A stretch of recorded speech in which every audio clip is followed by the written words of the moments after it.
자, 이번 시간에는 물 숫자에 대해서 공부하는 시간을 갖도록 해보겠습니다. 물수, 물수, 물이 흐르는 모양이라 하는데 이 물이 흐르는 모양을 생각하고 이 글자를 써내게 되면 다행입니다. 뭐 다행이고, 그 다음 교육자가 피교육자에게 이 물수를 설명하기라고 하기는 설명하기란 쉽지가 않죠. 물수입니다. 물의 흐름이다. 이렇게 얘기해 버리겠죠. 그러면 한자사랑은 2023년에 한자사랑의 파자풀이법은 어떻게 설명하는지를 한번 펼쳐보도록 하겠습니다. 물수입니다. 기억이죠, 기억. 옥편에 나오지 않습니다. 한자사랑이 지정한 한자어입니다. 왜냐하면 물수는 설명이 되어야 하고 이건 뭐 기억 이렇게 할 수는 없습니다. 해서 홈이나 낯을 건다는 거죠. 과거의 농기구는 주로 홈이, 괭이, 또 뭐죠? 홈이, 괭이, 낫 이런 종류입니다. 그래서 다 기억자처럼 생겼죠. 그래서 사용하고 난 후에는 겁니다. 벽에 걸어둔다는 얘기죠. 그래서 걸다 걸이라고 훈과 음을 붙였습니다. 분명히 얘기하지만 옥편에 나오지 않는 글자입니다. 그러면 그렇죠. 걸다 걸. 그 다음에 중간에 있는 게 뭡니까? 뚫을 곤, 세울 곤이죠. 그 다음 위에 있는 부분이 삐침별입니다. 삐침별. 그 다음에 이 나온 글자가 뭐죠? 파인불입니다. 그러니까 다시 말해서 물숫자는 걸다 걸은 한자사랑이 맞는 글자고 그 외에는 붓으로 지금 합체가 되어 있죠. 뚫을곤, 삐침별, 파인불 다 있습니다. 걸다 걸은 이제 만들어 넣는 글자 한자어고요.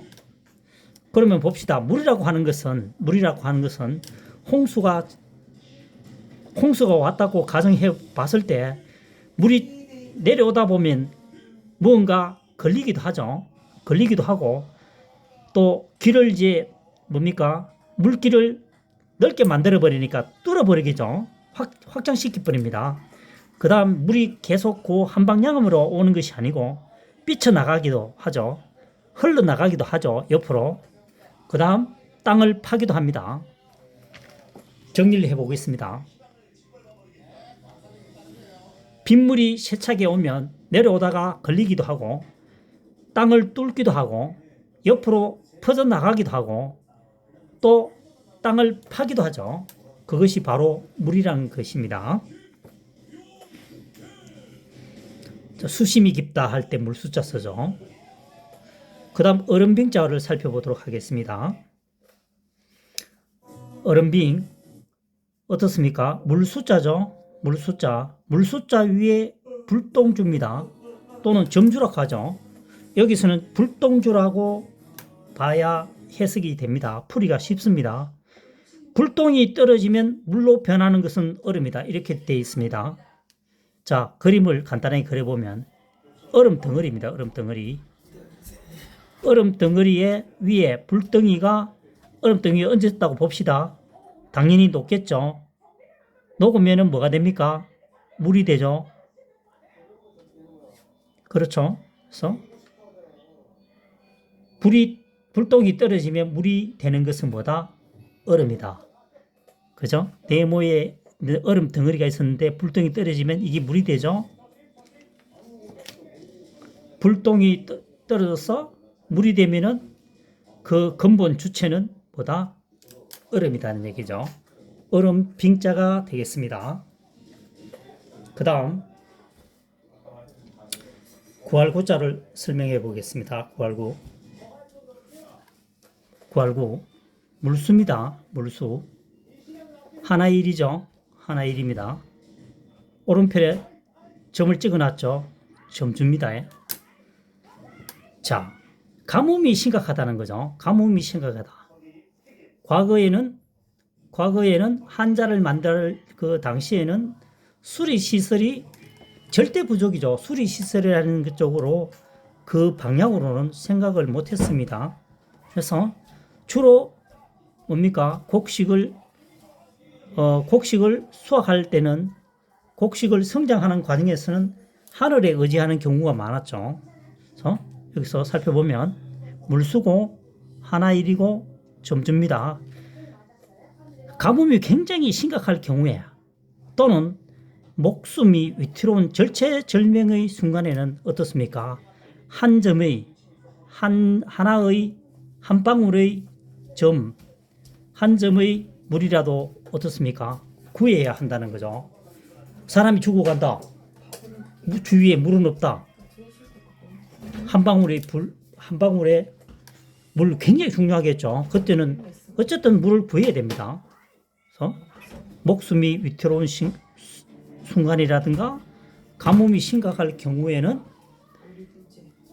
하나의 점, 이렇게 발음이 좀 이상한데 한 점의 한 방울의 물이라도 구해야 한다, 이런 뜻입니다. 구할 구자입니다. 그 다음 구슬 구자에 대해서 설명을 해보도록 하겠습니다. 임금왕이죠. 임금왕이고 그 다음 구할 구자입니다. 임금을 구한다. 임금을 구하니까 구슬이 된다. 뭔가 좀 이상합니다. 사실은 이 임금왕자가 아니고요. 구슬옥자가 다른 글자와 합쳐서 변이죠. 변 자책이 있으니까 변으로 쓰일 경우에는 원뜻은 뭡니까? 구슬옥이라는 얘기죠. 여기에 구슬옥이 들어가야 되는데 단독으로 쓰이는 것이 아니고 다른 글자와 이렇게 합쳐져 있을 때는 구슬옥이 점 하나를 빼고 임금왕을 붙인다 이겁니다.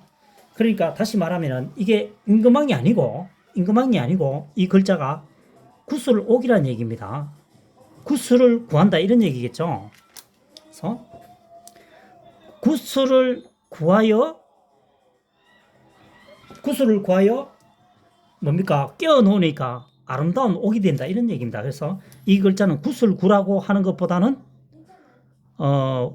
뭡니까? 훈과 음을 아름다운 옥이라고 하면 아름다운 옥구죠. 아름다운 옥구라고 하면 이 글자가 뭡니까? 학습하기에 훨씬 유리하겠죠. 다시 설명하겠습니다. 여기서 임금왕이라고 되어 있지만은 사실은 이게 구슬옥이라는 얘기죠. 구슬을 구해서 만든 뭡니까? 구슬이 되니까 굉장히 아름다운 옥구가 된다는 거죠. 아름다운 옥으로 구성되어져 있는 아름다운 옥구가 됩니다. 그래서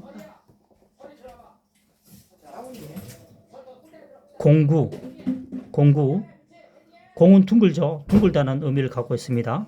구기종목 할 때 이 구자 씁니다. 지구를 살리자 할 때도 지구는 둥글잖아요. 그래서 이게 아름다운 옥구자를 씁니다. 그 다음 살구행입니다. 살구행이 2급 한자에 해당합니다. 나무목입니다. 나무목 아래에 뭡니까? 입구죠. 그러니까 잎 위에 나무라는 거죠. 잎 위에 나무 열매를 먹이니까 어떤 뭡니까? 아픈 사람이 아팠는데 입 속에 나무 열매를 넣으니까 효능이 뛰어나서 그 사람을 살렸다 이 정도입니다. 그래서 살구행입니다. 살구라는 얘기죠. 나무 열매가 있었는데 입 속에 넣었더니까 병이 완쾌되었다. 단기간은 아니겠지만요. 과거에 어떤 뭡니까? 우리가 한약이 발달했잖아요. 과거에는 신약보다는 생각하면 되겠습니다. 다시 한번 설명해 볼게요. 나무 열매를 입속에 넣었으니까 병이 완쾌되었다. 시간이 흐른 후에 알고 보니까 그것은 살구였다. 이렇게 됩니다. 그래서 살구의 그 효능을 찾아보면요. 야맹증, 피부 미용에 좋다. 그러니까 이런 쪽에는 병을 살리는 건 아니고요. 특히 이게 항산화 효과가 있답니다. 살구가. 항산화 효과가 뭐냐? 몸속의 염증이라든가 세포 노화를 방지하고 변질하는 것을 대응한다. 그죠? 그러니까 몸속의 염증을 제거해 주니까 병이 완쾌되겠죠. 그것을 나중에 알고 보니까 살구 열매였다. 이런 얘기입니다. 그 다음 마지막으로 아드칼묘자에 대해서 설명을 해보겠습니다. 여기서는 아드칼묘보다는 어두울 묘라고 접근하면은 풀이하면은 글자가 쉬워집니다. 1급에 해당하는 글자군요. 자, 나무목이죠. 나무목 해일입니다. 나무 속으로 지금 해가 내려가가 있죠. 나무 속에 해가 감추어진 현상입니다. 이 글자가 보면 나무 아래에 해가 숨어 있으니까 어떻습니까? 주변은 당연히 어둡겠죠. 그래서 어두울며 주변이 어둡게 되면은 굉장히 아득하게 보입니다. 아득할묘. 어두우니까 주변이 희미하게 보이겠죠. 희미할묘, 아득할묘, 어두울묘. 뭐 비슷한 용어가 되겠습니다. 묘연하다, 행방이 묘연하다 할 때도 이 한자를 사용하게 됩니다.